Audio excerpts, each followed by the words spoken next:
Akan tetapi dalam memaknai hadis ini perlu kiranya agar lebih jeli memahami teks daripada hadis ini.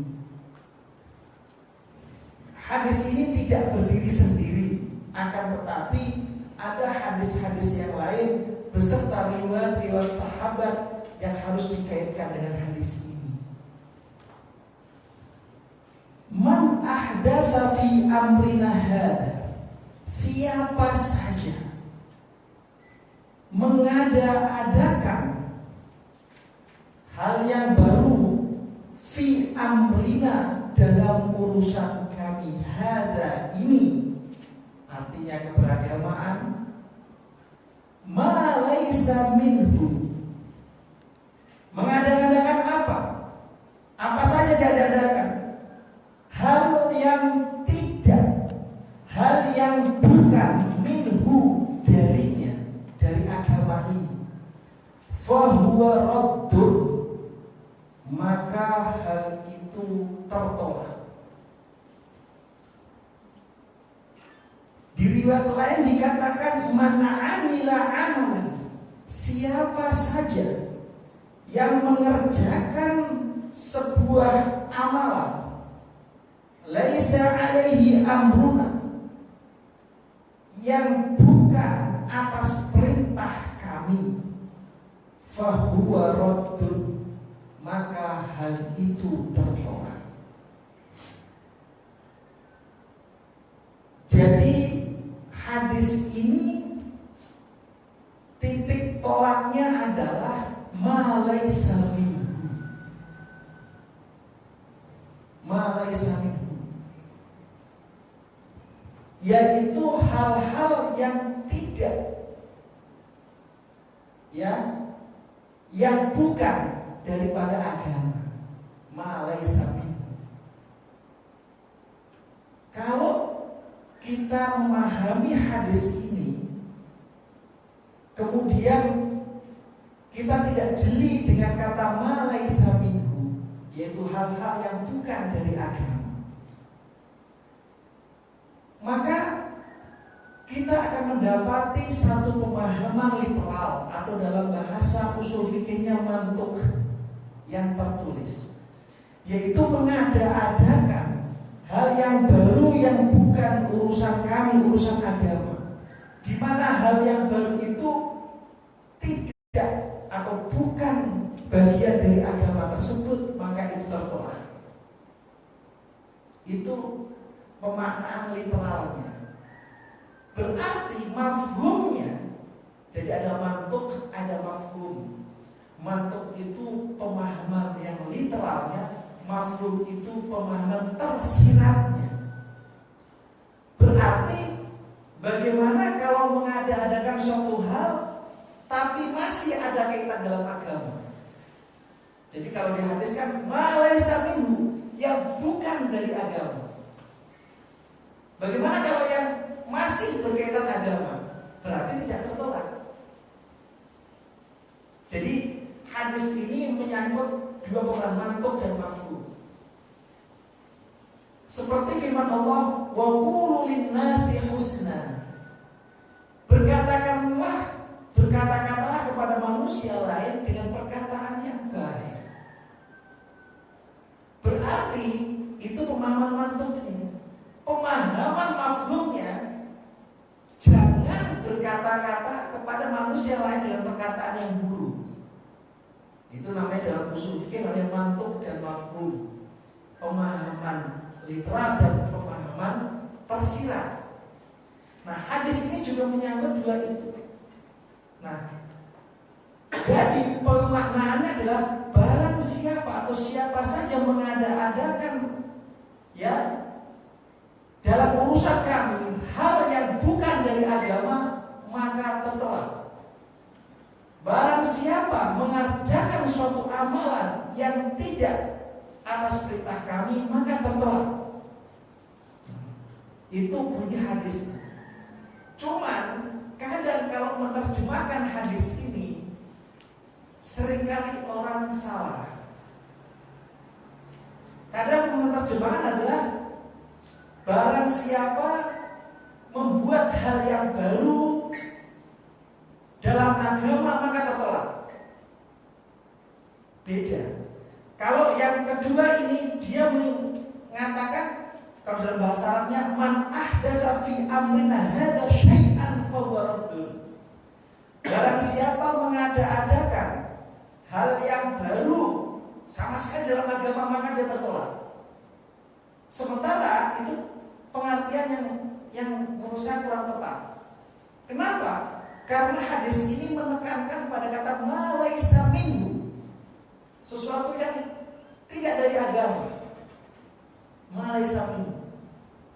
Oleh Syekh Abdullah Al-Humari, pemaknaan ma laisa minhu yang bukan dari agama itu mengandung dua makna. Ma laisa minhu yang bukan dari agama artinya adalah sesuatu yang baru itu bertentangan dengan kaidah-kaidah, prinsip-prinsip pokok beragama, bertentangan dengan dalil-dalil agama, maka hal yang baru itu adalah tertolak. Bagaimana kalau sesuatu yang baru itu ma huwa minad-din? Artinya apa? Sesuatu yang baru itu masih bisa didapati cantelannya dalam beragama, masih didapati prinsip-prinsip baik agama di dalamnya. Nah, berarti secara mafhumnya tidak tertolak. Nah, artinya apa? Kata ma laisa minhu dalam hadis ini adalah hal tersebut merupakan tidak bagian agama, bertentangan dengan agama, tidak bisa didapati satu cantelan pun di dalam agama, maka dia tertolak. Nah, kita berangkat masuk dari pemahaman itu masuk ke dalam fiqhul hadis. Hadis ini adalah menurut Imam Nawawi merupakan ukuran standar bagi seorang mukmin dalam mengerjakan amalan-amalan saleh. Jadi secara zahir amalan itu diterima ketika punya standar yang namanya Al-Quran dan hadis. Dalilnya hadis ini. Jadi hadis ini menyuruh kita untuk membuat standar amalan kita pakai Al-Quran dan hadis. Jadi apapun perbuatan kita, apapun amal soleh kita, ibadah kita akan diterima oleh Allah Subhanahu wa Ta'ala jika memenuhi dua hal. Yang pertama, ikhlas lillahi ta'ala, tidak ada sedikit pun di dalam hatinya nilai riya atau persekutuan dengan selain daripada Allah Subhanahu wa Ta'ala. Yang kedua adalah ittiba'u Rasulullah SAW sesuai dengan Al-Quran dan hadis. Jadi tertolaknya sebuah amal itu standarnya hanya satu, Al-Quran dan hadis. Allah Subhanahu wa Ta'ala berfirman, "Qul in kuntum tuhibbunallaha fattabi'uni yuhibbukumullah." Katakan wahai Muhammad, jika kalian cinta kepada Allah, kemudian taat kepada Allah, kemudian hendak beribadah kepada Allah, fattabi'uni yuhibbukumullah, maka ikutilah aku, maka hendaklah ikutilah aku, ikutilah jejakku, ikutilah apa yang aku contohkan, yuhibbukumullah, maka Allah akan membalas cintamu, akan membalas ketaatanmu, akan membalas ibadahmu. Wa anna hadha sirati mustaqima fattabi'uhu. Ini adalah jalan yang lurus, jalan yang dibawa oleh Rasulullah, itu adalah jalan yang lurus, ikutilah. Jadi standar amal itu adalah ittiba'ur Rasul, mengikuti daripada amalan Rasulullah SAW. Semua amal manusia, baik itu berupa ubudiyah maupun muamalah, harus distandarkan dengan Al-Quran dan Sunnah. harus mengikuti tuntunan daripada Rasulullah SAW. Amal manusia berkaitan dengan dua hal. Yang pertama adalah al-ibadah, yaitu hal-hal yang berkenaan dengan at-taqarrub ilallah, mendekatkan diri kepada Allah Subhanahu wa ta'ala, seperti sholat, puasa, zakat, haji, berkaitan dengan ibadah kepada Allah Subhanahu wa ta'ala. Maka prinsip-prinsipnya harus mengikuti Allah Subhanahu wa ta'ala dan Rasulnya. Jangan sampai mengikuti orang-orang kafir, orang musyrik, di mana Allah Subhanahu wa ta'ala menyindirnya, am lahum syuraka'u syara'u lahum minad din ma lam ya'dzan bihillah. Ataukah bagi mereka itu sekutu-sekutu, sesembahan-sesembahan selain Allah, yang mana sesembahan tersebut mengajarkan mereka ajaran-ajaran agama yang Allah tidak ridho, yang Allah tidak pernah ajarkan hal itu. Nabiuna Ibrahim alaihissalam membawa syariat haji, tawaf, sa'i. Tetapi setelah meninggalnya Ibrahim, mereka melakukan sesembahan selain Allah, yaitu berhala-berhala itu, yang mana dari berhala itu dia mendapatkan bisikan syaitan, engkau tawaf dengan telanjang, maka dia melakukan tawaf dengan telanjang. Ini merupakan bentuk ibadah yang dilarang oleh Allah Subhanahu wa ta'ala. Diada-adakan ibadah hajinya betul, Nabi Ibrahim ajarkan. Tapi tawaf dengan telanjang, ini adalah perbuatan-perbuatan yang Allah tidak pernah ajarkan sama sekali. Dia bikin-bikin.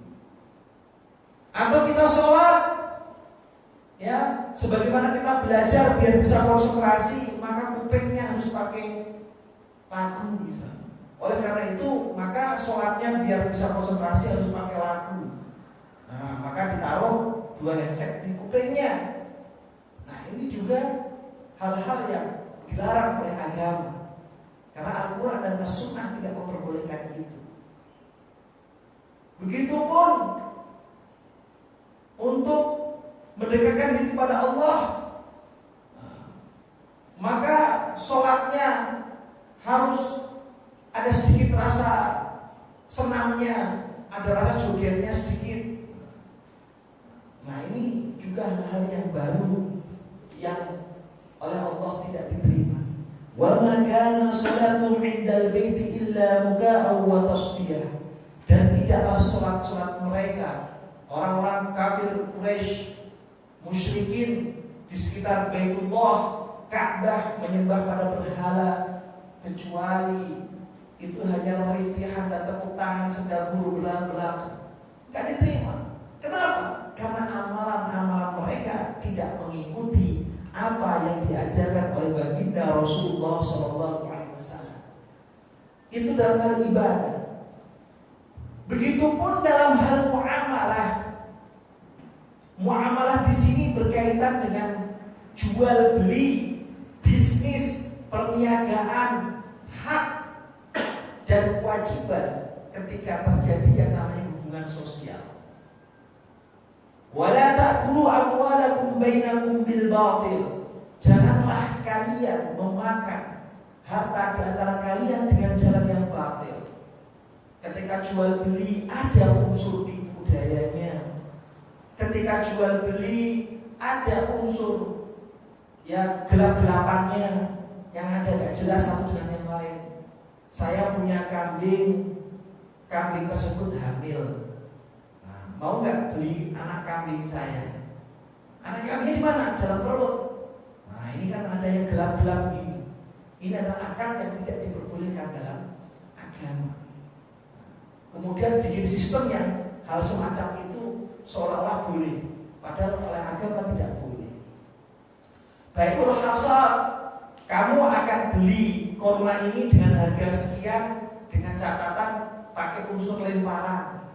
Nah, kalau kita misalnya sering kita lihat adalah kita beli kasih uang tertentu, maka ketika pakai gelang lemparan itu masuk ke dalam botol. Nah, kalungnya botol maka dapat Coca-Cola, dapat ini, dapat makanan, minuman itu. Nah, itu beul hasad. Tidak boleh. Nah, itu hal yang baru. Kita bayar klitik. Nah, nanti kita main lempar-lemparan tertentu. Kalau dulu pakai kerikil, Pak, pakai beul hasad. Kalau nanti lemparan yang tepat sesuai yang diinginkan, maka dia bisa untung. Kalau enggak, ya duitnya hilang. Nah, itu hal-hal yang baru yang diwujudkan dalam prinsip muamalah. Nah, ini yang dilarang oleh agama. Nah, hal-hal yang baru yang bertentangan dengan agama. Nah, hal-hal semacam ini seperti sholat juga, sholat subuh 2 rakaat, mentang-mentang pagi-pagi biar agak sehatan jadi 4 rakaat ditambahin. Zuhur 4 rakaat saatnya istirahat, kita kurangin jadi 2 diskon. Itu nggak boleh. Kalau yang berkaitan dengan ibadah yang merupakan identitas pokok Islam, yang berkaitan dengan Allah Subhanahu wa ta'ala atau disebut ibadah mahdhah yang tidak tergantikan, maka itu sifatnya ittiba. Shallu kama ra'aitumuni usalli. Salatlah kalian sebagaimana aku sholat. Pokoknya ikut. Ini adalah identitas pokok.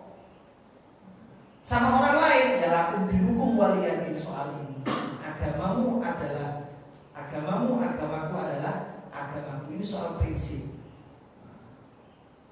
Misalnya dapat ilmu yoga, maka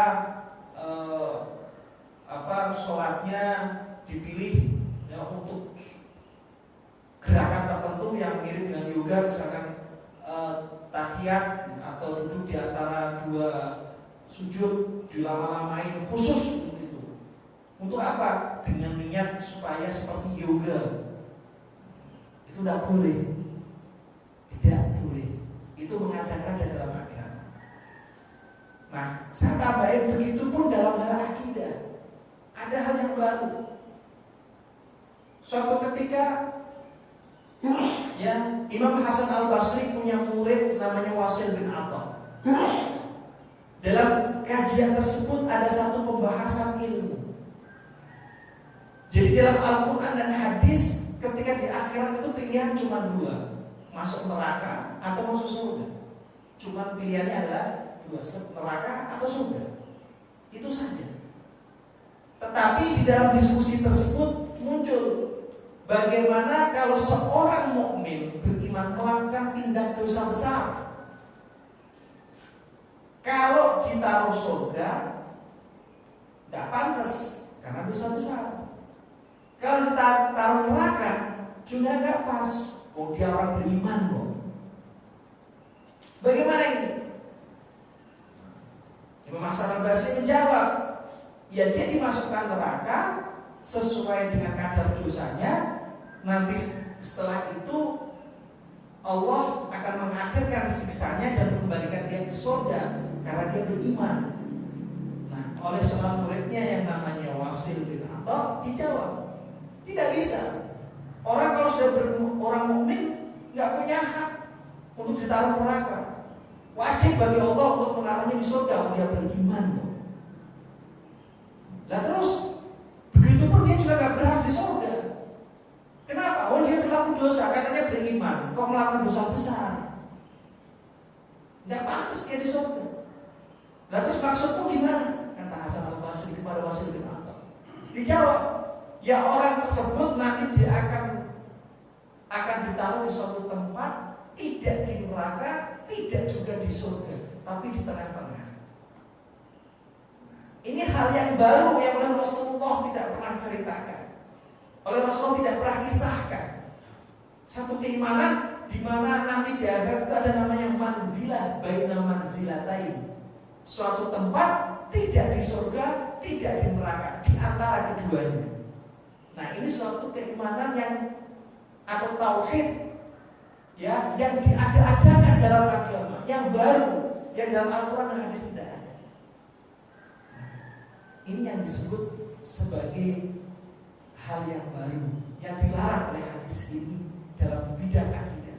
Jadi saya sudah contohkan bidang ibadah, muamalah, dan satu lagi bidang akidah.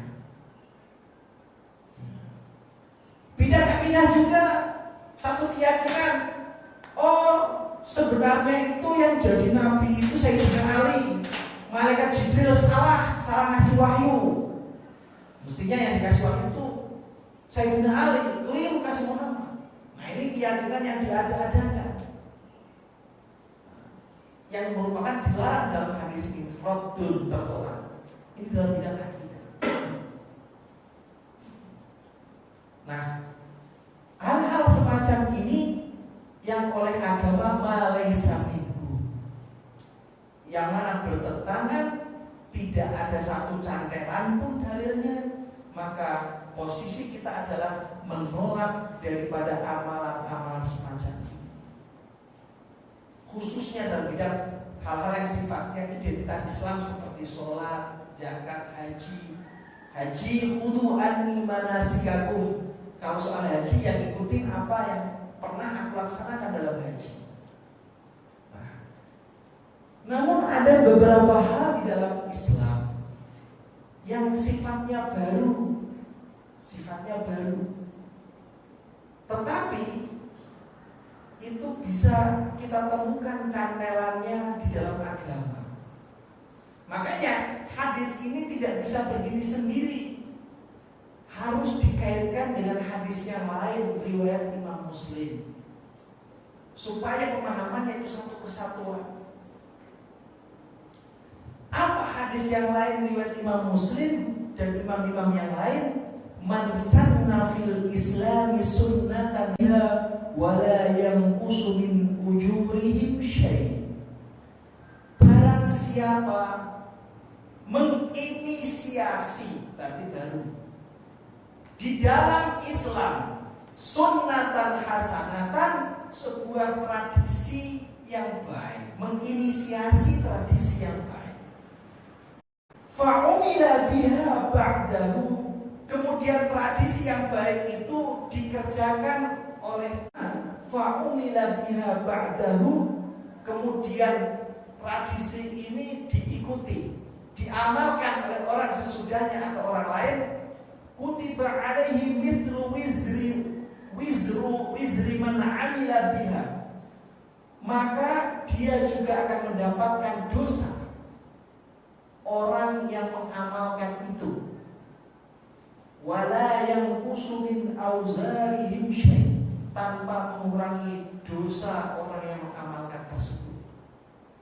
Jadi orang menginisiasi kebaikan, dia akan mendapatkan kebaikan itu kembali pada dirinya, yaitu dapat pahala sebagaimana pahala orang yang mengamalkannya. Nah, tradisi ini ada tradisi baik. Biasanya tradisi ini berkaitan dengan hal-hal sosial, hal-hal yang menyangkut orang banyak. Nah, hal-hal yang orang banyak ini bisa bersentuhan dengan ibadah, juga bisa bersentuhan dengan muamalah. Bangun masjid itu muamalah sosial, tetapi di dalamnya juga bersentuhan ibadah. Gak bisa dipisahkan antara bangun masjid itu bukan ibadah, itu masalah duniawi, gak bisa. Ada nilai. Orang kok susah baca Iqra misalnya, susah baca Quran, kemudian dia menginisiasi sebuah tradisi, strategi membaca mudah Al-Quran. Baru, gak ada dalam agama. Maka ini hal yang baik. Nah, baik buruknya hal ini harus punya standar Al-Quran dan As-Sunnah. Apakah bertentangan? Apakah ada cantelannya atau tidak? Kalau ada dan tidak bertentangan, bahkan banyak manfaatnya, ya nggak apa-apa. Nah, berarti hadis ini harus beriringan dengan hadis awal tadi, tidak boleh dipisah. Makanya Imam Nawawi ketika berbicara tentang hadis ini dan hadis tadi, yang pertama man ahdatsa fi amrina hadza ma laysa minhu fahuwa raddun. Dia bilang apa? Wa fil hadisi takhsisu qaulihi sallallahu alaihi wasallam kullu muhdatsatin bid'ah wa kullu bid'atin dhalalah. Jadi ada satu riwayat ya tentang bid'ah. Bid'ah itu sesuatu yang baru. Tidak ada contoh sebelumnya. Itu bid'ah. Nah, sesuatu yang baru itu disebut bid'ah secara bahasa.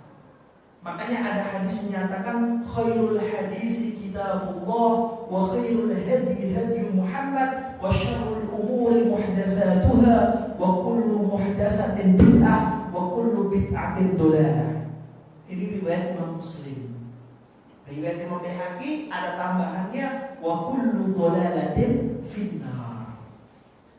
Sebaik-baik pembicaraan, sebaik-baik standar di dalam kebaikan yang patut kita diskusikan adalah kitabullah Al-Qur'an.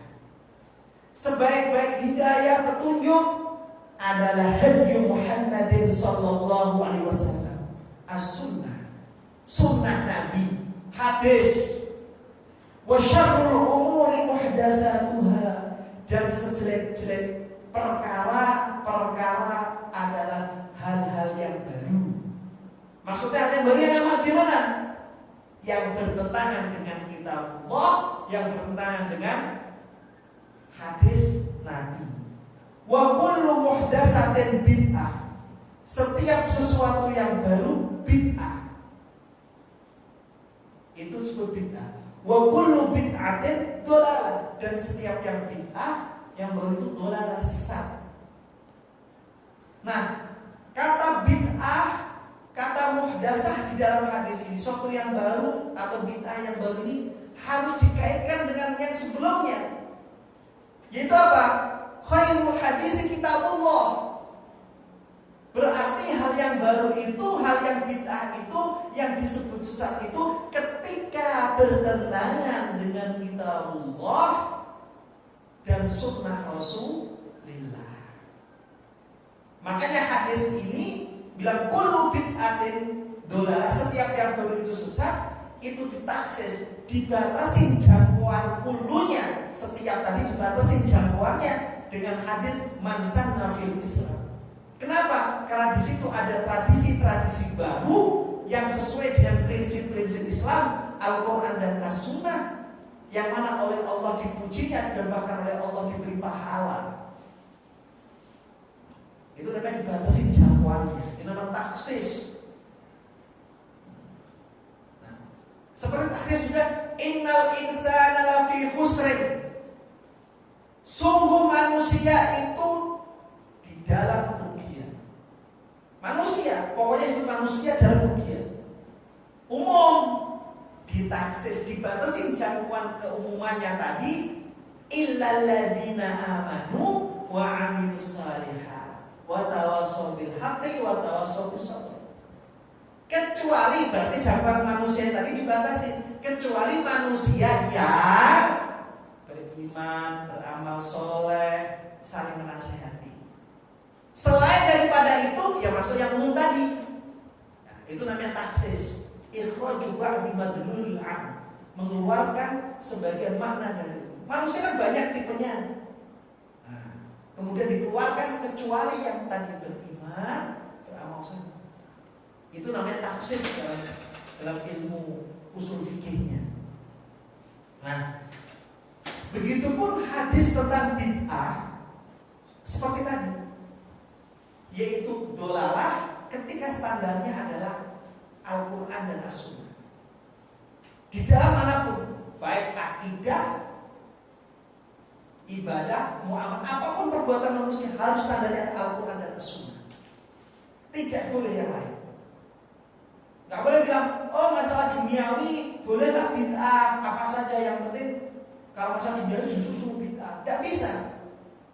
Tetap masalah duniawi harus pakai standar Quran dan Sunnah. Orang dagang itu duniawi, nggak boleh asal bid'ah, asal boleh bid'ah membawa yang baru, nggak asal.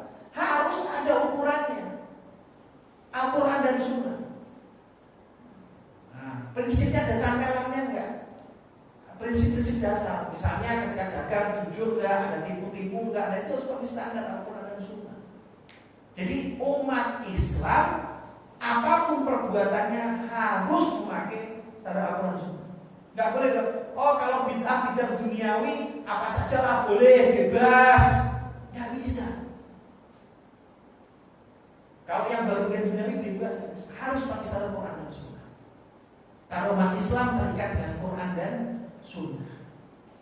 Nah, begitupun ada beberapa amalan yang sesuai dengan hadis man sanna fil Islam sunnatan hasanah. Contohnya tentang Al-Quran. Al-Quran itu ibadah.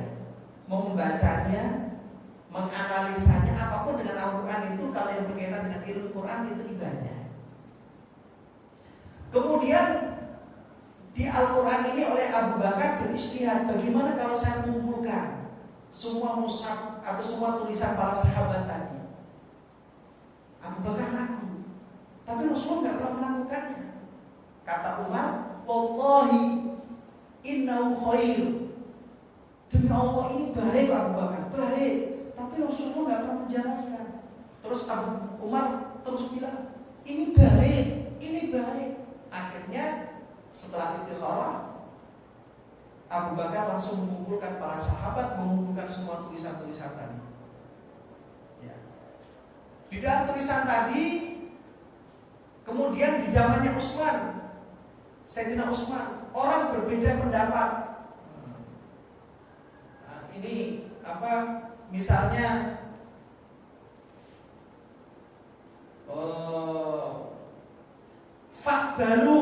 Faqbalu fa alif qaf ba lam. Faqbalu terimalah. Misalnya gitu ya. Tetapi karena zaman itu enggak ada titik, enggak ada harokat. Faqbalu pakai qaf titik 2 ba di bawah. Nah, karena enggak ada titik, enggak ada ini bagaimana kalau dibaca faqtulu? Nah, faqbalu terimalah, faqtulu bunuhlah. Kan beda. Akhirnya terjadi perdebatan. Gimana ini? Akhirnya oleh Utsman beristihad, ayo kumpul para sahabat sini, ada masalah ini. Nah, akhirnya mushaf Quran dibikin satu saja ala qiraah. Dibikin mushaf satu saja. Itu di sini. Begitu selanjutnya orang udah qiraah, tapi ada beberapa orang nggak suka Quran bisa ngaji. Faktulu, kok faktulu? Fakbalu apa faktulu? Nggak ada titiknya.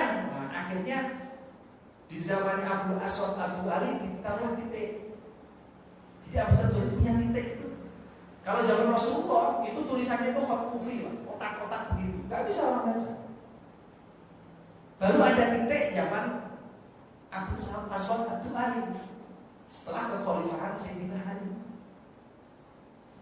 Itu hal yang baru. Nah, setelah titik tetap ada titiknya, kok tetap orang nggak bisa baca, nggak bisa baca. Terus dibikinlah namanya harokat, yaitu oleh Imam Khalil bin Ahmad Al-Farahidi. Nah, memanggil muridnya, sini murid.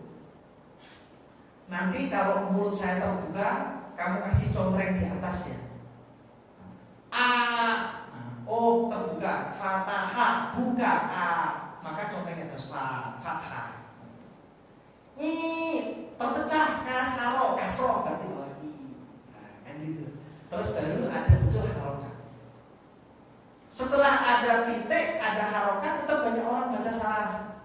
Baru setelah itu muncul ilmu tajwid. Ini hal yang baru semua. Nah, begitupun ilmu-ilmu yang lain, ada muncul ilmu ushul fikih, ilmu hadis, itu hal yang baru belakangan. Hadis itu baru dikumpulkan itu tahun 200 Hijriah. Hadis dikumpulkan oleh Imam Az-Zuhri atas perintah Umar bin Abdul Aziz. Nah, ini juga hal yang baru dikumpulkan.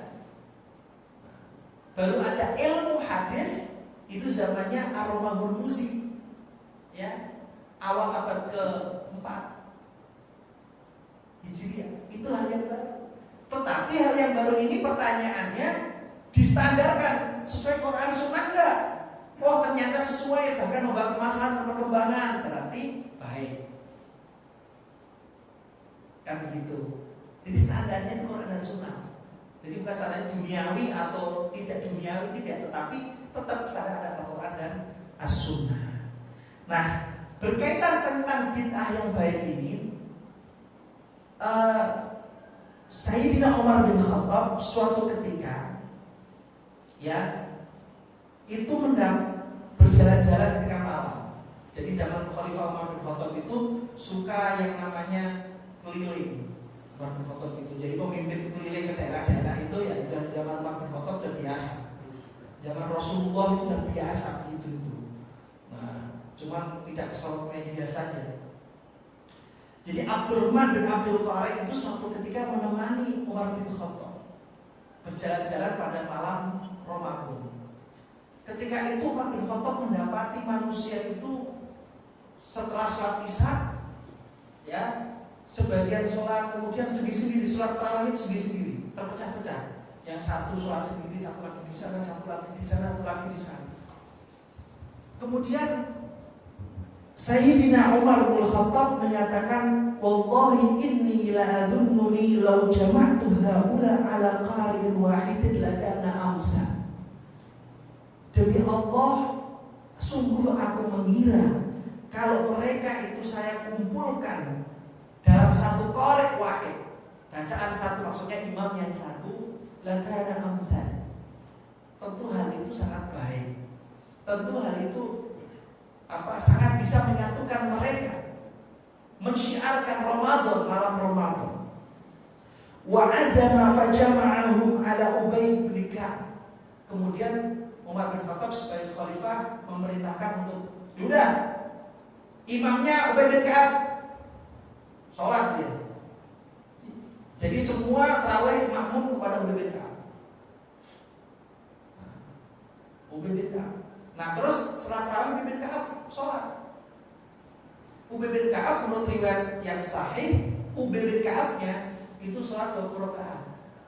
Dan ada satu sahabat pun yang masih hidup saat itu untuk menentang 20 rakaat. Nah, tarawihnya zaman Sayyidina Ali 30 rakaat.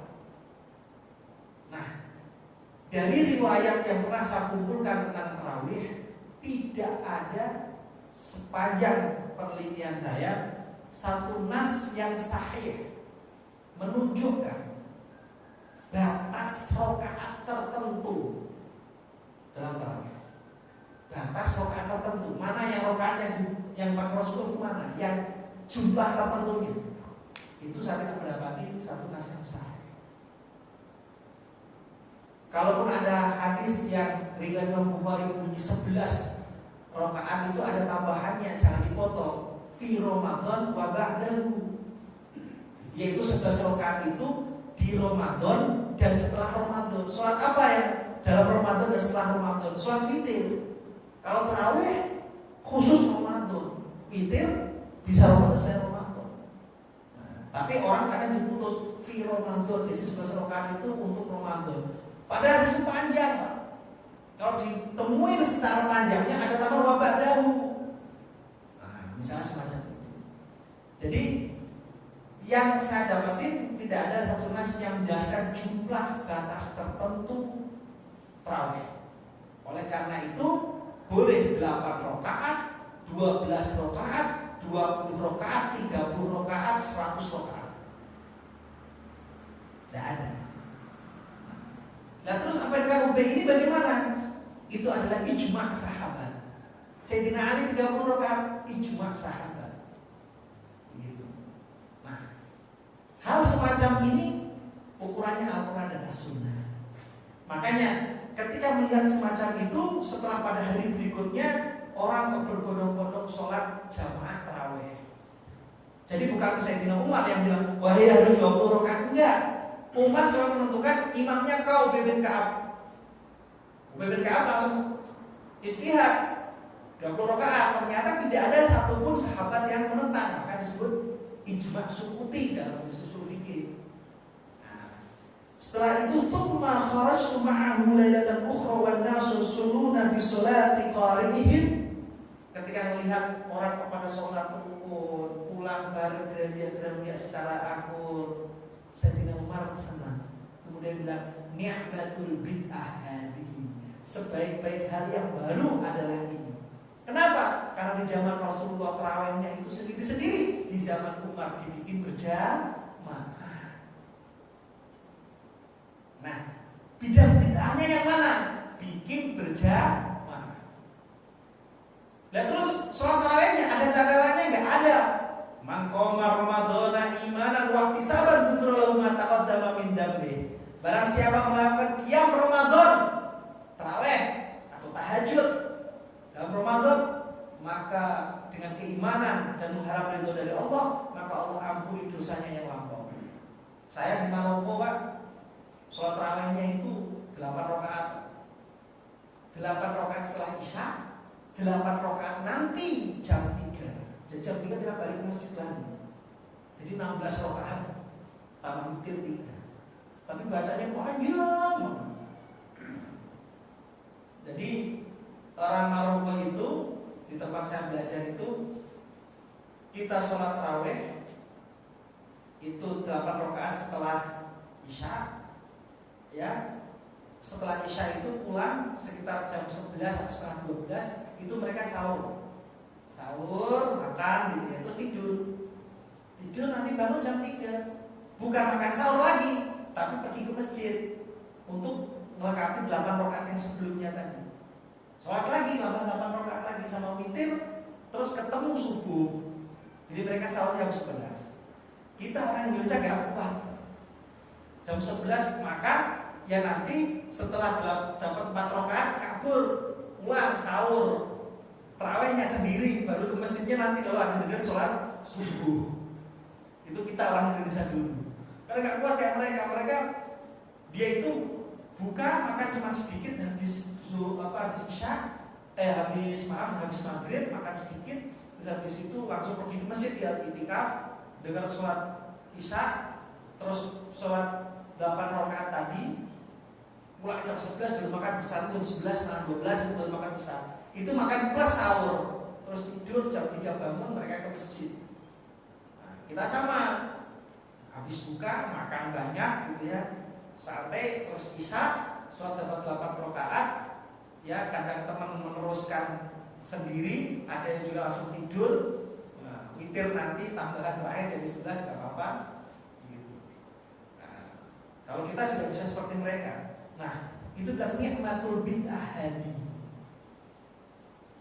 Nah, begitupun suatu ketika Sayyidina Abdullah ibn Umar bin Khattab, ya, sebagaimana diceritakan Urwah dan Zubair ketika datang ke masjid mendapati Abdullah bin Umar itu lagi duduk-duduk pagi hari. Terus ditanya, wahai Abdullah bin Umar bin Khattab, sedang apa itu para orang-orang sholat itu? Oh, dia sholat duha. Dia sholat duha. Dan ini bid'ah, kata Abdullah bin Umar. Terus dia bilang di ayat lain, ni'matul bid'ah hadi. Kenapa? Karena di zaman Rasulullah itu orang sholat duha itu sendiri-sendiri dan tidak nampak. Nah, sementara di zaman itu Abdullah bin Umar setelah Rasulullah meninggal, itu orang sholat duha itu di masjid. Jadi nampak orang gitu. Jadi orang datang sholat duha pulang datang. Jadi orang kelihatan nampak itu. Karena saking banyaknya kelihatan seperti berjamaah, tapi tidak berjamaah. Nah, sisi bid'ahnya mana? At-tadhahur, menampakkan itu. Jangan Rasulullah enggak. Orang sholat duha ya sembunyi-sembunyi sendiri-sendiri, orang yang nyari biar dapat duit, dapat rezeki gitu kan, dia sholat sendiri. Nah, zamannya Abdullah bin Umar setelah Rasulullah meninggal itu menampakkan sholat duha. Itu ni'matul bid'ah. Artinya apa? Masih ada cangkaiannya. Jadi ada beberapa ibadah yang masih bersinggungan dengan sosial. Seperti Maulid Nabi itu baru ada di zamannya Sultan Al-Kaukabri. Sultan Al-Kaukabri. Jadi bukan di zaman Sultan Al-Kaukabri ini Sultan Kerajaan Irbilia. Zaman itu orang kok dengan agama itu kok santai gitu, tidak ada giroh yang hebat gitu. Akhirnya ngumpulin para ulama, ayo kita ingatkan pada sosok Rasulullah SAW. Maka dibuatlah momen-momen tadi. Nah, sebutlah momen Maulid, yaitu di dalamnya isinya membakar giroh keislaman orang untuk mengikuti Rasulullah SAW. Dibacakan sejarah Nabi. Nah, kemudian adalah setelahnya sejarah Nabi dikumpulkan dalam bentuk sibuturo, ada dalam bentuk kasidah, dalam bentuk lain dan sebagainya. Itu Maulid. Niatnya bagus untuk membakar orang untuk ikut pada Rasulullah SAW. Itu bikin-bikinan yang baru. Dan soal ini bersentuhan dengan sosial. Apakah baik atau buruk? Standarnya Al-Quran dan As-Sunnah. Nah, begitu. Nah, kemudian Maulid itu sampai ke Indonesia. Di zamannya Mbah Hasyim Asy'ari, Maulid itu diadakan. Tetapi orang zaman itu, Maulid itu dibikin momen untuk orang main judi. Jadi ayo ada Maulid kan rame-rame ya. Di pojok-pojok itu orang buka lapak bikin upluk begitu kan. Nah, Mbah Hasyim loh, kok Maulid kok dijadikan momen judi, langsung Maulid itu diharamkan, Mbah Hasyim. Kenapa? Karena ada perjudiannya tadi. Jadi intinya apa? Intinya hal yang baru itu tetap harus pakai standar Al-Quran dan Sunnah. Ketika hal yang baru itu menyalahi Al-Quran dan Sunnah, harus kita bilang tidak. Nah, makanya di dalam kitab itu oleh Imam Izzuddin bin Abdissalam, sesuatu yang baru itu harus diukur dengan Al-Quran dan Sunnah. Makanya sesuatu yang baru itu bisa jadi bid'ah wajibah. Bid'ahnya wajib. Contohnya apa? Orang dalam sholat itu butuh Al-Quran, baca Fatihah. Baca Fatihah biar benar, maka pakai ilmu tajwid. Maka ilmu tajwid bid'ah wajibah.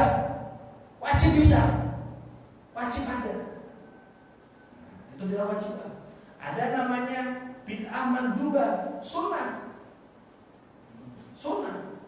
Bid'ah mandubah. Misalnya mikrofon, mandubah. Adzan harus, tetapi adzan boleh pakai mikrofon, boleh juga tidak. Tetapi kalau pakai mikrofon lebih dianjurkan. Namanya bid'ah mandubah. Pergi haji, ya, pakai kain ihram, boleh naik bis, boleh juga pakai onta, gitu. Tapi untuk menjaga kesehatan dan tingkat kemampuan fisik, maka boleh pakai bis. Itu bid'ah mandubah, hal yang baru. Bisa jadi bid'ah makruhah, suatu hal yang baru, tapi sebaiknya ditinggalkan saja. Rokok orang sehat dikasih Allah kesehatan, badannya keker, nah malah rokok. Rokok itu baru Pak, nggak ada zaman Nabi. Rokok itu baru ada itu abad ke-9 Hijriah. Itu baru ada yang muncul fenomena rokok. Makro, orang kasih kesehatan kok dirusak pakai rokok. Makro. Itu ada bid'ah muharramah. Udah tahu hamil, sakit jantung, suka masuk rumah sakit berkali-kali cuci darah, lah kok malah ngerokok, ya bid'ah muharramah. Sudah tahu di Al-Quran hadis bunyinya itu di akhirat itu cuma ada pilihan surga atau neraka. Lah kok malah bikin hal yang baru? Enggak ada surga, enggak ada neraka. Di antara duanya manzilah beda manzilatain. Nah, ini hal yang baru, muharram. Nah, kapan wajibah, kapan mandubah, kapan makruhah, kapan muharramah? Pakai ukuran Al-Quran dan hadis. Nah, itu makanya Al-Imam Syafi'i menyatakan dalam kitab manaqibnya yang diriwayatkan Imam Baihaqi, "Man ahdasa wa khalafa kitaban aw sunnatan aw ijma'an aw athar fa huwa bid'ah ad-dhalalah." Maka apapun hal yang baru dan dia bertentangan dengan Al-Quran dan As-Sunnah, ijma' para ulama dan asal daripada sahabat, maka itu disebut sebagai bid'ah dhalalah, bid'ah yang sesat yang tempatnya adalah neraka. Wa ma ahdasa minal khair, tapi ada juga hal yang baru, tapi oleh agama dikategorikan sebagai hal yang khair, yang baik, walam yukhalifu syai'an min dzalik, dan tidak bertentangan sama sekali dengan Al-Quran dan Sunnah, juga ijma dan asar sahabat, fahuwa al-bid'ah al-mahmudah. Maka itu sebagai bid'ah yang mahmudah, yang terpuji. Jadi ukuran daripada bid'ah itu kapan mahmudah, kapan dolalah, harus pakai Al-Quran dan As-Sunnah. Nah, itu sekilas tentang hadis man ahdasa fi amrina hada ma laysa minhu fa huwa raddun aw man amila amalan fa laysa alaihi amruna fa huwa raddun. Jadi titik tekannya dari hadis ini adalah ma laysa minhu sama laisa alaihi amruna. Titik tekannya di situ. Nah, sehingga ketika titik tekannya di situ kita kaitkan dengan hadis-hadis yang lain, maka hal itu akan menjadi pemahaman yang jelas mana yang tertolak, mana yang tidak. Kenapa? Karena kebaikan itu luas, kebaikan itu luas. Islam itu agar maju berperadaban membutuhkan hal-hal yang baru, hal yang inovatif. Tetapi hal inovatif itu juga tidak diberikan sebebas-bebasnya, harus ada tali kekannya. Makanya di dalam hadis riwayat Imam Ahmad, al-muslimu kal-jamril alif haitsu man qada in qada. Seorang muslim itu seperti unta yang dicocok hidungnya. Dia akan ikut kemanapun, akan ditarik. Siapa yang menarik dan siapa yang tanyakan bagaimana yang bisa menarik orang muslim tadi, yaitu Al-Quran dan As-Sunnah.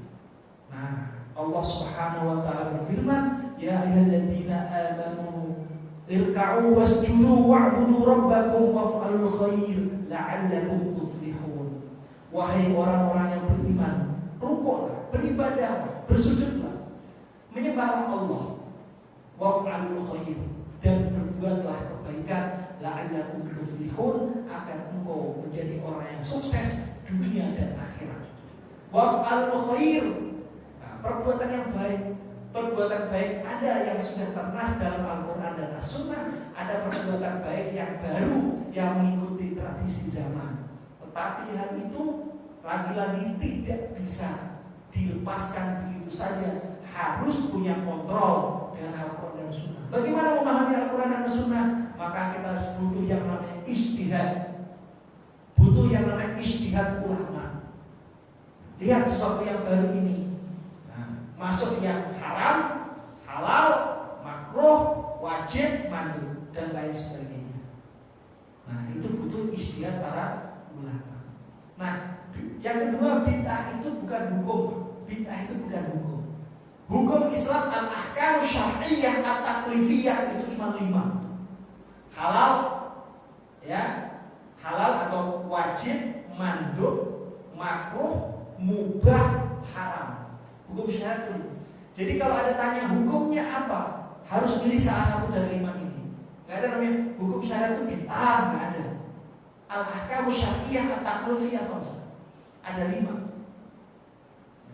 Jadi kalau ada tanya hukumnya ini apa, jawabnya bid'ah, nggak ada, nggak boleh. Kalau menanya hukum syariah ya cuma 5 pilihan ini: A. haram, B. mandub, C. makruh, D. mubah, E. haram. Ini salah satu. Nggak ada namanya hukum syariat itu bid'ah, itu nggak ada. Nah, kalau ada yang baru hukumnya bid'ah, ya tergantung bid'ah yang mana dulu. Bid'ah yang masuk kategori haram, apa mandub, apa makruh, apa mubah, apa haram. Diukur dulu. Nah, pakai Quran dan hadis. Dan yang bisa melakukan ini adalah al-ulama al-mujtahidun. Fas'alu ahla dzikri in kuntum la ta'lamun. Bertanyalah kepada ulama ahli dzikir yang tahu kepada Allah, in kuntum la ta'lamun, jika kalian tidak mengetahui hal-hal itu. Nah, jadi Islam itu shalihun li kulli zamanin wa makan.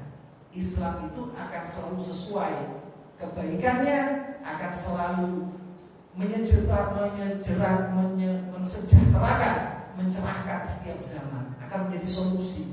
Kenapa? Karena ada unsur ijtihad tadi. Demikian makna daripada hadis man ahdasa fi amrina hadza ma laysa minhu fa huwa raddun, dan man 'amila 'amalan laysa 'alaihi amrun amruna fahuwa raddun. Demikian yang bisa kami jelaskan. Mungkin ada tanya jawab seputar bid'ah dan lain sebagainya. Alhamdulillah kajian pada pagi hari ini telah disampaikan pada hadis kelima. Bagi para jamaah, untuk sesi berikutnya adalah sesi tanya jawab. Dipersilahkan bagi para jamaah apabila ada kemuskilan yang belum jelas atau mungkin ada yang ingin sharing tentang pendapatnya, dipersilahkan. Baik, silakan dengan Bapak. Assalamualaikum warahmatullahi wabarakatuh. Nama saya Sugeng Priyanto. Pak Ustadz, saya ingin menanyakan atau ingin pendapat Pak Ustadz mengenai statement yang ada di sini. Barang siapa mengada sesuatu yang baru dalam urusan agama ini yang tidak kami perintahkan, maka agama ditolak. Pengertian ditolak di sini apakah hanya mubazir atau kita kena dosa yang melakukannya?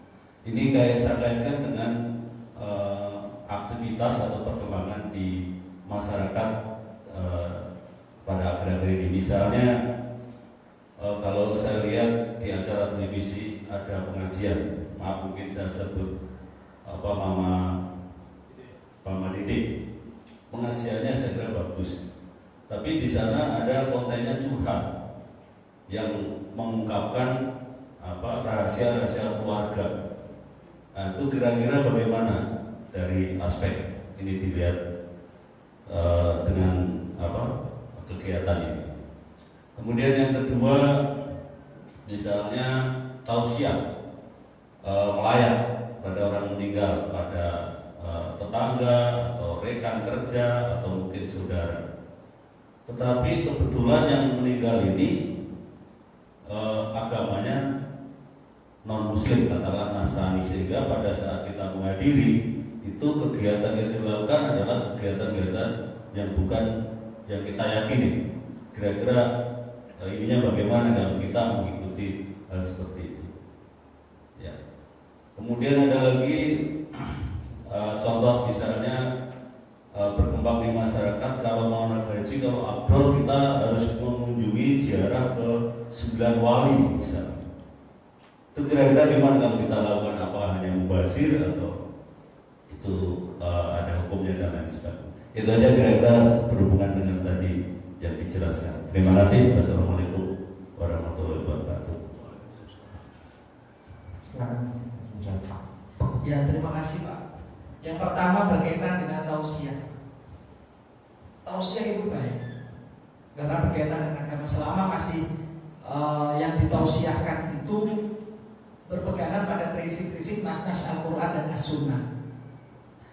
Namun ketika berkaitan dengan curhat kalau menampilkan dengan kekurangan diri sendiri, keluarga dan sebagainya, sebaiknya itu minta pendapatnya adalah secara pribadi. Itu sebaiknya. Nah, bagaimana dengan kasus yang di TV? Saya tidak tahu persis, Pak. Ada dua kemungkinan. Yang pertama itu memang curhat, betul-betul curhat pengalaman sendiri, dan itu tidak etis menurut saya. Yang kedua, sebenarnya itu bukan curhat, tetapi itu rekaan daripada tim kreatif. Rekaan daripada tim kreatif. Nah, pernah saya dapat teman-teman yang diundang untuk ikut di satu halakoh yang di syuting TV gitu Pak. Itu tim kreatif itu sudah menyediakan pertanyaan-pertanyaan termasuk curhat-curhat supaya ratingnya makin tinggi karena sudah sifatnya kapitalisme ini. Nah, saya setuju dengan Bapak. Kalau misalnya hal ini sudah melampaui syariat, harus ada yang menegur, dan itu tugas daripada MUI yang harus bekerja sama dengan tim kreatif ataupun pihak-pihak yang bisa menegur siaran-siaran semacam itu. Nah, cuman masalahnya teknisnya bagaimana, karena kita perlu banyak itu Pak. Nah, termasuk yang sudah tadi, apalagi sudah sampai nyebutin nama, padahal kadang-kadang namanya orang curhat itu kan versi dirinya, versi yang problem yang terkait, orang terkait kan belum tentu ketika disebut nama kan kadang itu masalahnya. Nah ini memang bisa butuh harus ada yang mengontrol. Nah ketika ada tambahan-tambahan bid'ah yang bertentangan dengan Al-Quran, kita tolak. Nah yang kedua, kata rojul di sini apa? Rojul di sini ditolak artinya Allah tidak terima sama sekali.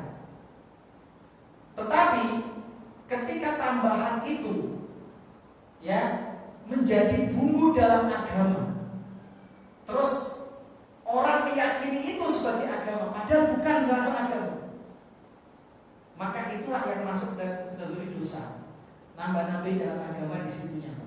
Al-yawma akmaltu lakum dinakum. Hari ini sudah sempurna agama Islam itu, nggak perlu ditambah-tambahin. Gitu. Yang pertama tertolak, oke, tolak kemarin. Tapi ketika diamalkan yang hal yang buruk tadi, terus ditiru sama orang, dan orang meyakini bahwa oh ini masuk agama ini.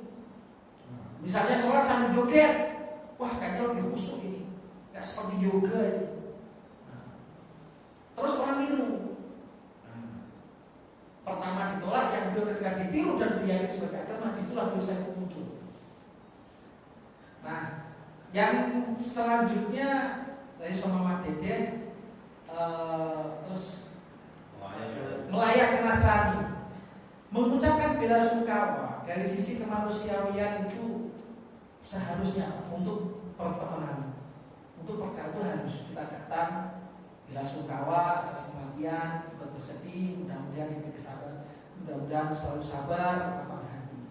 Nah, ketika di dalam melayat tersebut di situ sudah masuk prosesi keagamaan, sebutlah Nasrani atau agama yang lain, kita tidak diperkenankan ikut. Karena namanya prosesi ibadah itu sangat laku di hukum waliyatin. Jadi ya harus bagaimana? Kita pintar-pintar cari celah, menyampaikan bela sungkawa. Setelah itu ya mungkin keluar sebentar sampai prosesi itu selesai. Kemudian nggak ada, cuma ngobrol-ngobrol saja, baru kita datang lagi misalnya. Kalau harus nongkrong di situ. Jadi tidak boleh kita mengikuti prosesi ibadah agama lain. Tidak boleh mengikuti prosesi ibadah. Termasuk prosesi kematian itu juga ada ibadahnya dari mereka. Kita nggak boleh ikut. Kita sampaikan bela sungkawa ketika prosesi itu prosesi ibadah mereka dinyanyikan atau didengungkan, kita keluar mungkin dari gereja atau dari rumah mereka.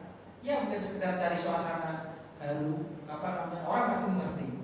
Nah nanti setelah proses itu selesai, tinggal ngobrol-ngobrol saja, kita masuk saja. Jadi yang saya garis bawahi mengikuti prosesi ibadah, ritual penguburan itu tidak boleh. Dan kalaupun itu dilakukan dosa, berdosa, bahkan bisa terancam masuk kesyirikan, menyebutlah selain Allah. Dan yang ketiga berkenaan tentang haji. Ya Allah, haji itu luar biasa. Nah, soal mau cerita sedikit. Sekarang itu kapitalisme wali itu luar biasa, termasuk travel itu luar biasa.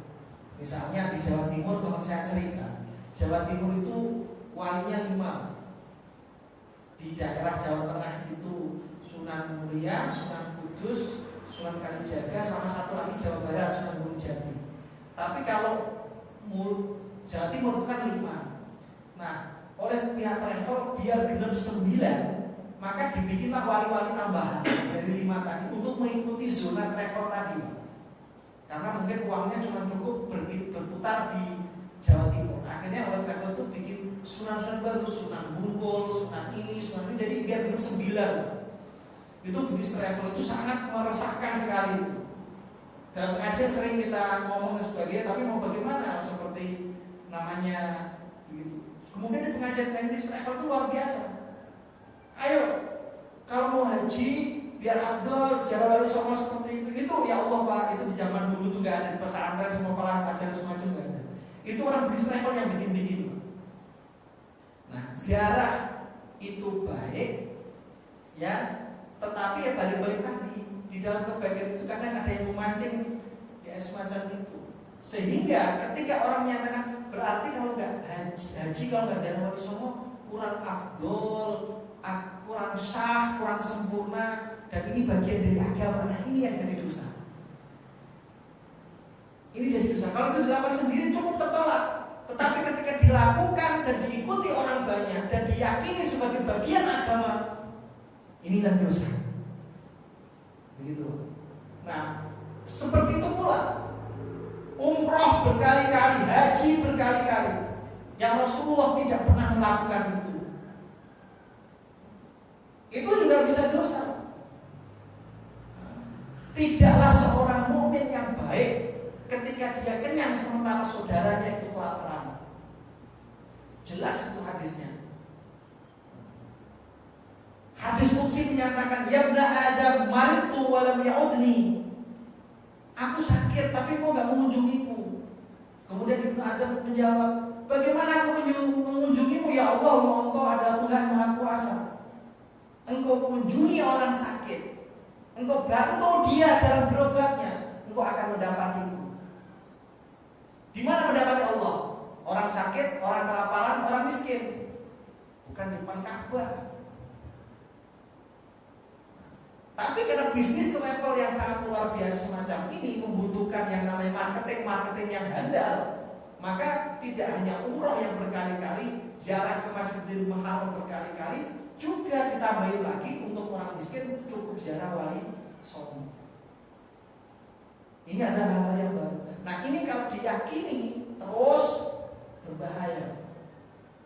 Berbahaya. Rasulullah SAW itu seumur hidup haji cuma sekali. Padahal punya kesempatan haji 3-4 kali. Cukup sekali. Rasulullah punya kesempatan umroh berkali-kali. Tapi umroh Nabi cuma 3 kali. Nah orang sekarang punya tujuan umroh. Sementara kanan kirinya masih banyak orang fakir miskin. Haji tiap hari, padahal gara-gara dia kuota yang nenek-nenek tua di pelosok gunung sana harus nunggu puluhan tahun gara-gara dia nyesel itu nyisip di kuota-kuota itu. Bagaimana yang semestinya dia harus berangkat haji gara-gara kita nyisip berkali-kali hajinya itu dan dia meninggal, diambil malaikat maut, dan terus tanggung jawab kita ke Allah Subhanahu Wa Taala bagaimana? Ya Allah, saya sudah daftar haji, sudah ini, gara-gara orang yang nyisip ini menantang punya duit bisa berhaji berkali-kali, bisa nyisip nama gitu ya dalam itu. Saya nggak jadi haji ya Allah. Mana yang bisa sini. Ini belum selesai pertanggungjawabannya. Nah, makanya oleh Rasulullah SAW dicontohkan haji cukup sekali. Kenapa begitu? Rasulullah punya anak asuh banyak. Rasulullah itu punya mahasiswa namanya Ahlu Sufah yang suka keleleran di Masjid Nabawi itu dan kerjanya cuma ikut Nabi ngaji. Ahlu Sufah.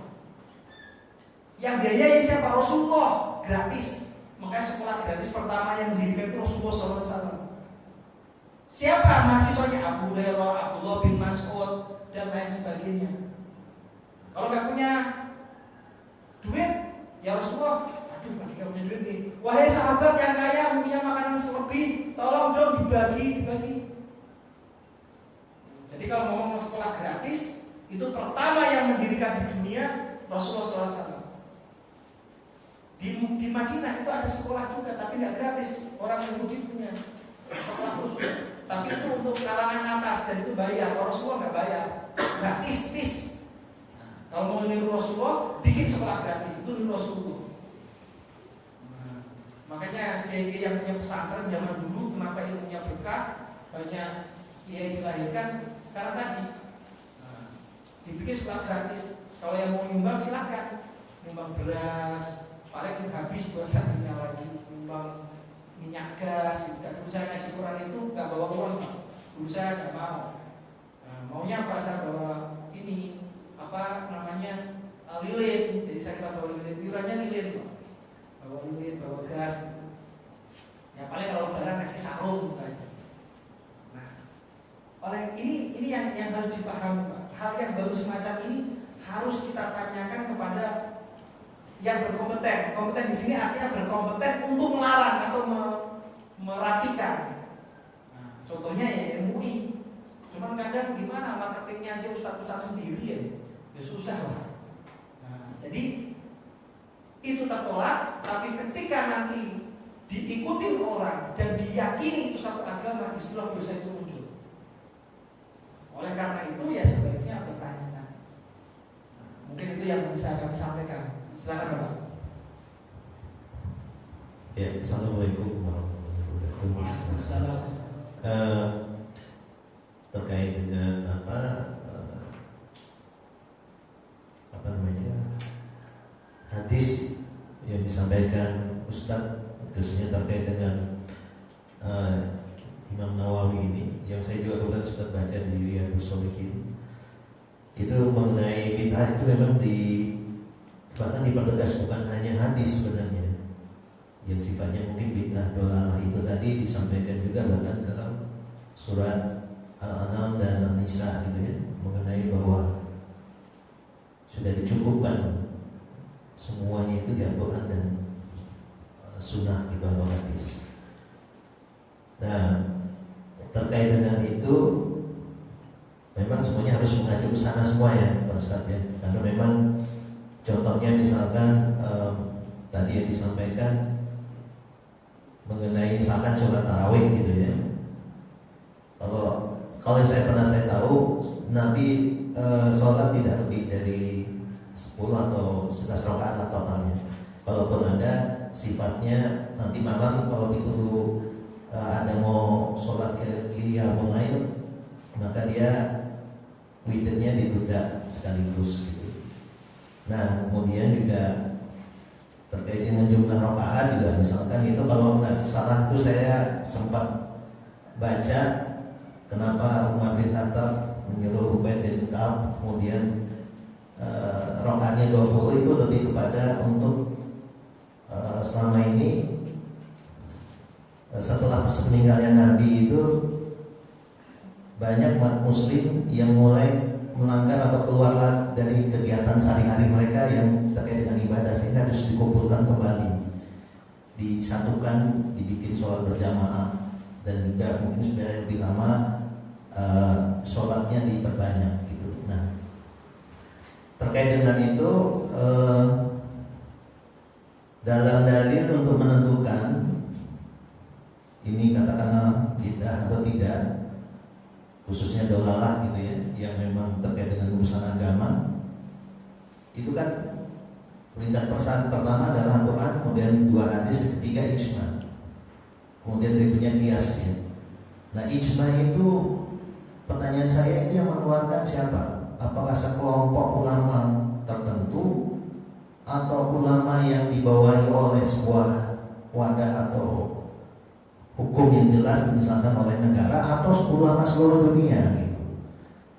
Nah, ini kan ijma itu walaupun itu sifatnya ijtihad juga tetap harus kembali lagi mengikuti Quran dan hadis. Kalau ijmanya versi kelompok-kelompok sendiri ini kan juga pastinya akan menjadi kebingungan bagi yang mengikutinya. Nah, itu kira-kira sebenarnya pendapat saya, dan mungkin ada pertanyaan yang mungkin bisa direspon gitu, Pak Ustaz. Terima kasih. Baik, terima kasih. Ya, permasalahan bid'ah memang sangat kompleks sekali. Yang pertama saya menanggapi soal tarawih. Tarawih itu ini berdasarkan penelitian saya yang saya berusaha itu untuk berpihak pada hadis saja gitu. Saya berusaha itu untuk kajian tahrij hadisnya, saya meneliti itu dari yang sejauh saya temukan itu tidak ada, sejauh yang saya temukan hadis-hadis yang saya temukan tidak ada riwayat yang valid, yang sahih, yang menunjukkan atas jumlah rakaat tertentu. Berapa sih rakaat Rasulullah saat tarawih? Itu tidak ada satu riwayat yang sahih dalam hal ini. Jumlah rakaatnya, apakah 8? Kalau tidak disebutkan dan sebagainya. Ketika orang bicara tentang 8 dan 11, itu merujuk pada hadis Sahih Bukhari. Cuma hadis Sahih Bukhari itu dipotong, tidak lebih dari 11 rakaat fi Ramadan. Nah, sebesar tadi fi Ramadan. Padahal ada lanjutnya fi Ramadan wa ghairihi. Ramadan dan selainnya. Kalau sholat selain Ramadan 11 rakaat itu hanya witir. Kalau tarawih khusus hanya Ramadan saja. Nah, kata ghairihinya ini kadang nggak ditambahkan kejujuran ilmiahnya.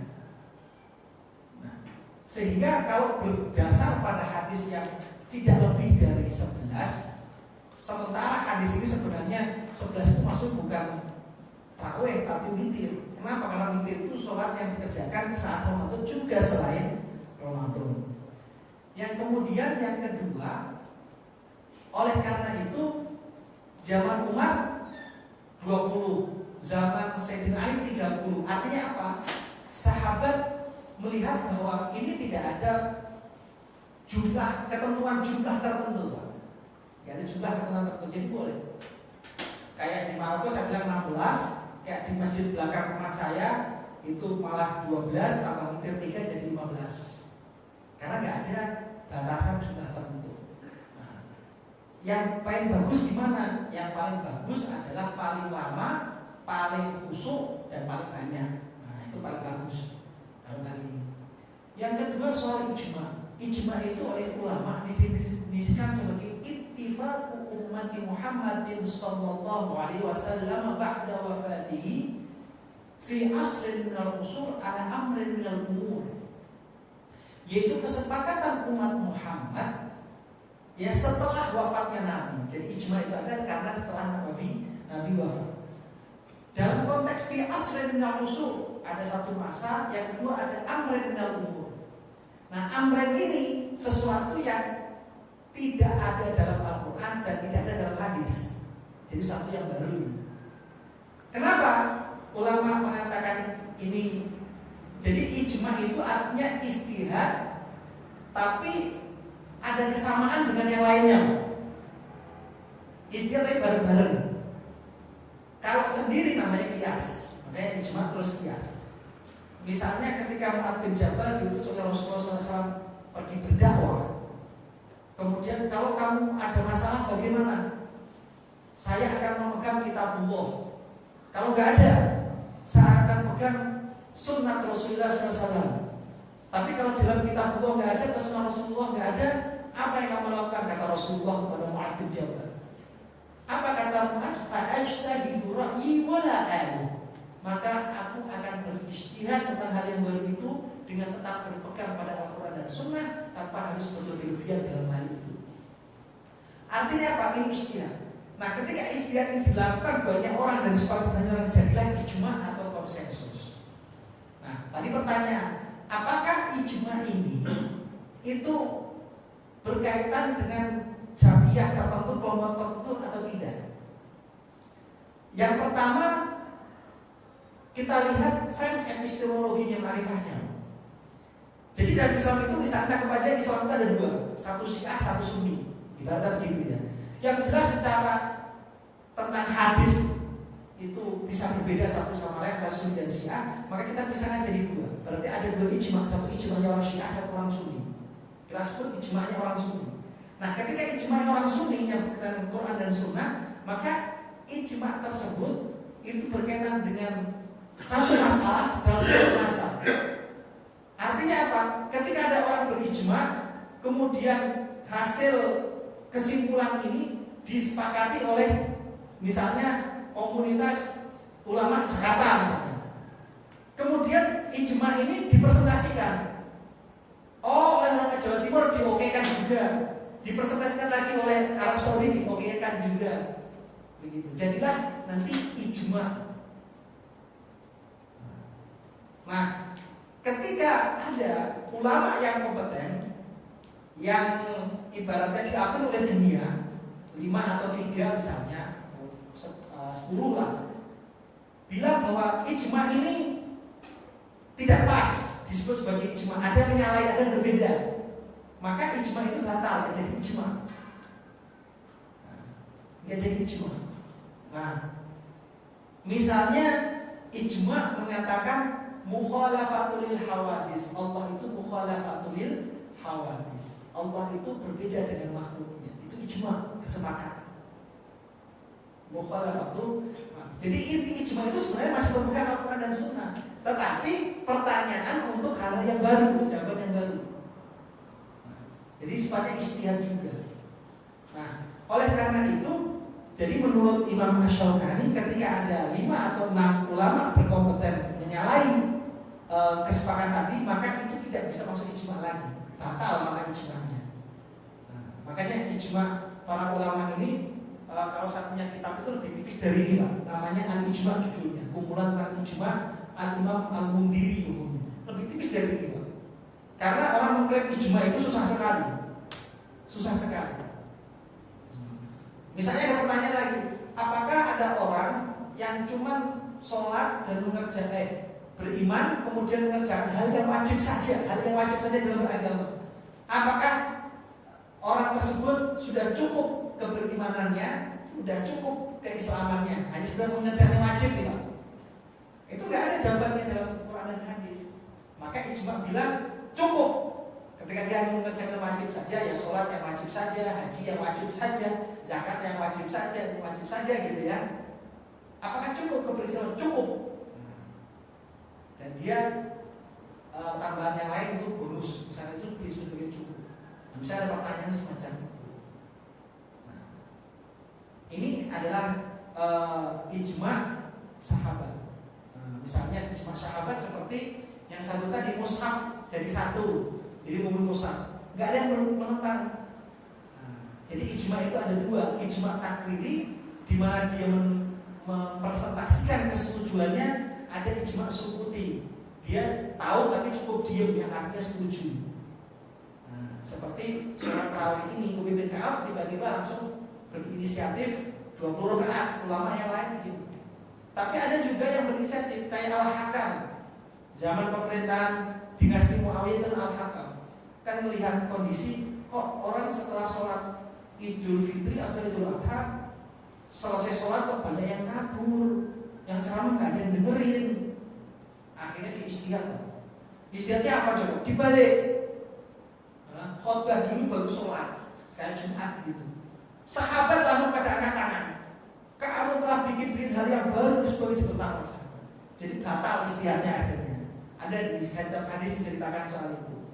Jadi karena orang pada pergi gitu kan, akhirnya istihad supaya dia tetap duduk, maka sholatnya diakhirkan. Jadi khotbah dulu baru sholat, mirip sholat Jumat gitu. Dibikin Pak. Akhirnya setelah dibikin begitu, sahabat pada lupa, nggak bisa. Jadi nggak jadilah istihad itu, salah. Begitupun logika yang dibangun.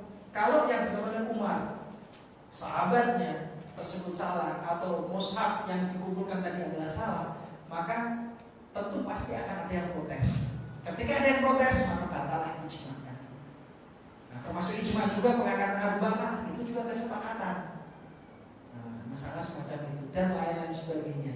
Jadi itu ijma adalah konsensus seluruh ulama. Ketika ada yang bertentangan dan mempersaingkan argumennya secara baik dan benar, maka ijma itu jadi batal. Nah, ketika jadi batal, levelnya jadi kias saja. Gitu loh. Ya, silakan. Apakah ada yang boleh dipertanyakan lagi? Kalau baik, terakhir terus silakan. Ustaz, berkaitan dengan itu, bagaimana dalam muamalah, misalkan karena perkembangan ilmu teknologi kan makin maju gitu ya. Di zaman-zaman dulu nggak ada. Contoh misalkan jual online, dan itu dalam hal muamalah itu ijma'nya kemana ya Ustaz? Karena kan bisa jadi sekarang teknologinya lain, terus in the future teknologinya lain. Nah itu ijma'nya gimana jadinya? Iya betul sekali Pak. Memang perkembangan zaman ini luar biasa. Bahkan saya baru saja beberapa hari yang lalu itu saya menulis buku darah judulnya Futurologi, Gerbang Membaca Masa Depan. Saya menulis di antara John Nesbitt, terus Alvin Toffler yang tentang perkembangan semacam itu luar biasa. Bahkan tentang kolonial manusia sekalipun. Nah, kita sebagai umat beragama, kita belum bisa mempunyai sosok ulama yang menghafal banyak hadis, banyak Quran dan lain sebagainya. Kita belum punya. Tetapi kita punya orang-orang berkompeten, sehingga kompeten dalam hadis atau kompeten dalam bahasa Arab, kompeten dalam Quran, nah itu kita kumpulkan. Termasuk juga kompeten dalam teknologi, kompeten dalam masalah yang mau disikapi. Syarat pertama, seseorang menentukan hukum atau menjawab sebuah pertanyaan itu, di antaranya adalah ketika dalam bentuk fatwa itu harus dipahami secara betul deskripsinya. Misalnya jual beli online itu boleh atau tidak? Kita butuh fatwa karena itu masalah sudah masif sekali, kan begitu Pak. Nah, jual beli online itu maka sebelum fatwa itu muncul harus ada yang memaparkan, baik trouble errornya itu bagaimana. Karena prinsip syariat itu yang ditanya adalah ada nggak khid'ah di budayanya, ada nggak di situ yang namanya kedolimannya, ada nggak di situ yang namanya ingkar janjinya, ada nggak di situ namanya fluktuatif harga dan fluktuatif barang. Harga baju sekarang kan beda dengan harga baju minggu depan. Ketika dikirim minggu depan itu harga turun atau naik atau bagaimana? Terus tingkat kesepakatannya bagaimana? Nah, jadi jual beli online itu tidak serta-merta langsung bisa dikasih jawaban jual beli online haram enggak, karena di dalam jual beli online itu banyak akad Pak. Jadi kita harus tahu detail akadnya bagaimana, per akad itu bagaimana.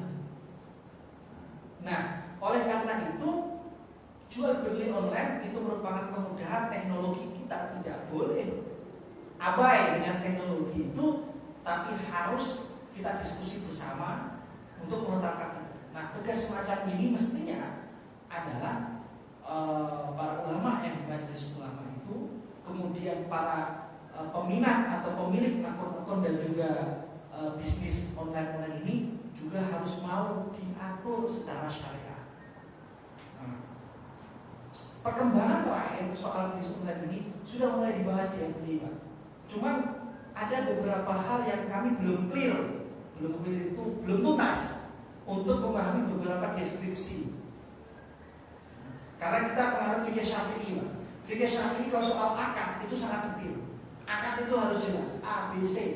Yang kedua penampakan barang itu harus jelas dalam fikih Syafi'i itu. Makanya apakah dalam online itu cukup menampilkan gambar, itu sudah dianggap cukup untuk seseorang pembeli dirasa memahami atau ridho untuk mendapatkan barang itu. Kadang antara yang digambar dengan yang dikirimkan nanti berbeda itu bagaimana? Komplainnya bagaimana?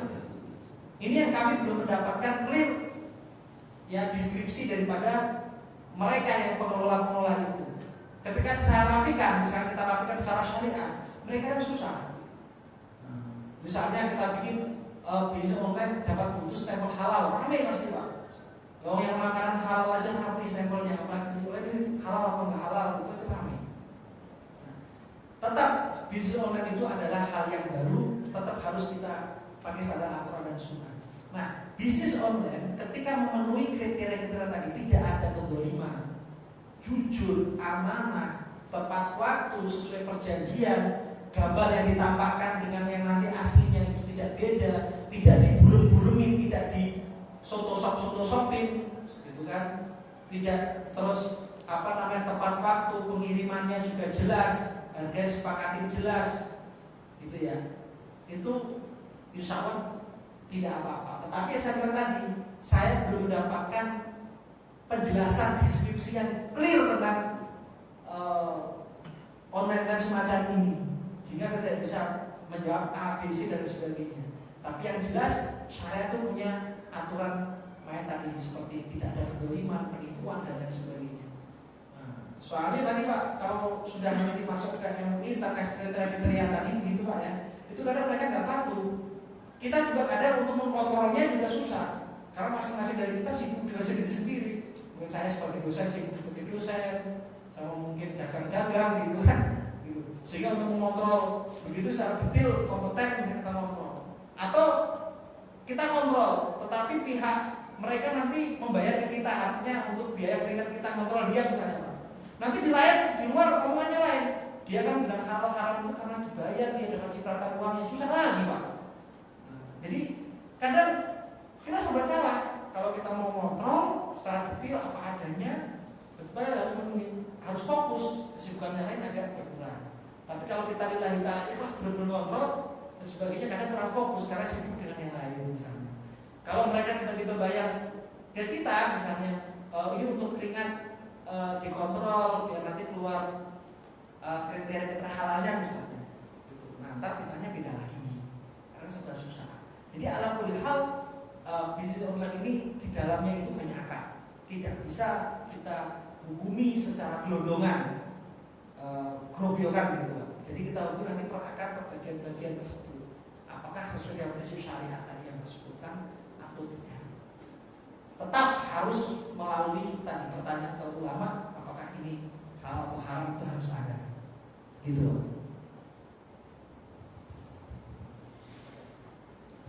Terima kasih. Nahtatim bil hamdalah wa ta'ala kafaratul majlis. Subhanallahi wa bihamdika asyhadu an la ilaha illa anta astaghfiruka wa atubu ilaik. Alhamdulillah wa sallallahu ala rasulillah wa ala alihi wa wala. Rabbana ighfir lana wa liwalidina wa limasyayikhina warhamhum kama rabbawna shighara. Allahumma aghnina bil ilmi wa zayyinna bil hilmi wa akfirna bit taqwa wa jannibna bil afiyati ya arhamar rahimin. Allahumma akrimna bi nuril fahmi wa akhrijna min dhulumatil wahmi. وافتح لنا أبواب رحمتك وارزقنا حكمتك برحمتك يا أرحم الراحمين. اللهم آتنا من لدنك رحمة وعلمنا من لدنك علما. سبحانك لا علم لنا إلا ما علمتنا إنك أنت العليم الحكيم. وصلى الله على سيدنا محمد النبي الأمي وعلى آله وصحبه وسلم. سبحان ربك رب العزة عما يصفون وسلام على المرسلين والحمد لله رب العالمين. بسر الفاتحة.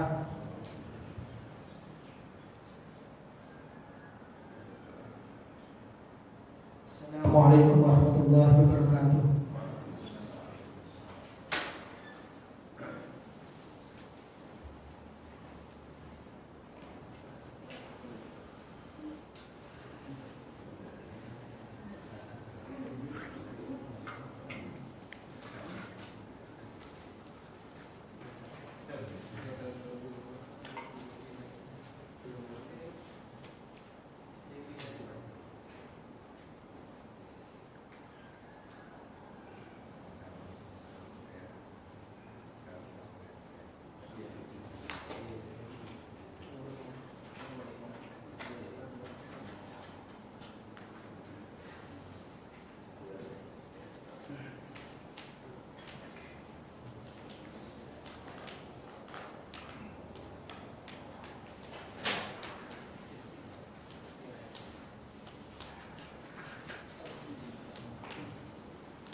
Terima kasih.